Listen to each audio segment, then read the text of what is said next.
All right, thank you. November marks Homeless Awareness Month, and nonprofits throughout San Diego are doing their part to try to help people who are living on the streets.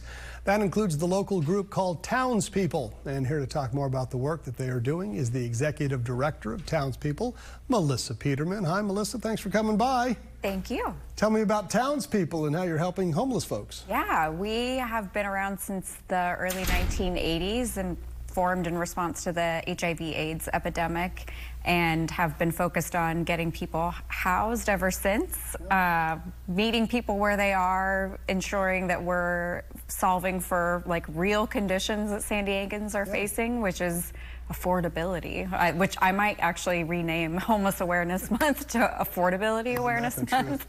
How does it work? Can you take me through an example of where you find somebody out on the street and you've managed to get them maybe into one of your facilities or maybe into another facility? Yeah, one of our newest initiatives is focused on shared housing, which is what most of us do to afford to live in San Diego. So we're living with a few people sharing housing costs, and so Townspeople, we have an online app that allows folks experiencing homelessness to find housemates that they would be compatible with, and then we help them search for housing that they jointly can afford anywhere in the county. And we've had a lot of luck working with some great property owners who are really care about our mission and want to help. So how would that work? You've got a property owner, maybe they've got an apartment complex and they've got, I don't know, maybe a 2-bedroom or 1-bedroom or something, and then you take some people and you try to get them in there and make a deal? Yeah, that's exactly right. And so we'll help them with the stabilization piece, really, and give them... What is that?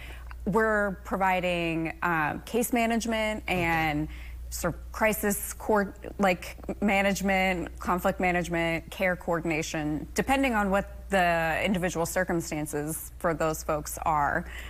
Sometimes folks don't really need anything once they get in. They need a job, I guess, right? Or some form of income? Yeah, some form of income. And so if they don't have any income, or if their income is pretty limited at the start, then we'll work with them to either get access to benefits that they might not already be connected to, or employment assistance. And there are a lot of really amazing providers that do that. Do you find some homeless people are employed? Do they have jobs? Oh, yeah. I mean, nobody knows what the percentage is, but what would you guess? In our shared housing initiative, I'd say most of the folks that we're helping are employed. They were living on the street. They get up in the morning from the street and then they go to a job? Living in their cars a lot of time. So we support a lot of single moms. Are they just not making enough to get out of the car and get into an apartment? Exactly. The main issue behind homelessness, as we were saying, is affordability. When people can afford their homes, they stay housed. Maybe you get a few of those people and then they become roommates. We've got to wrap it up, but for people who want to maybe get more information or maybe donate, I mean, I'm sure that would help. What do people do? Do you have a website?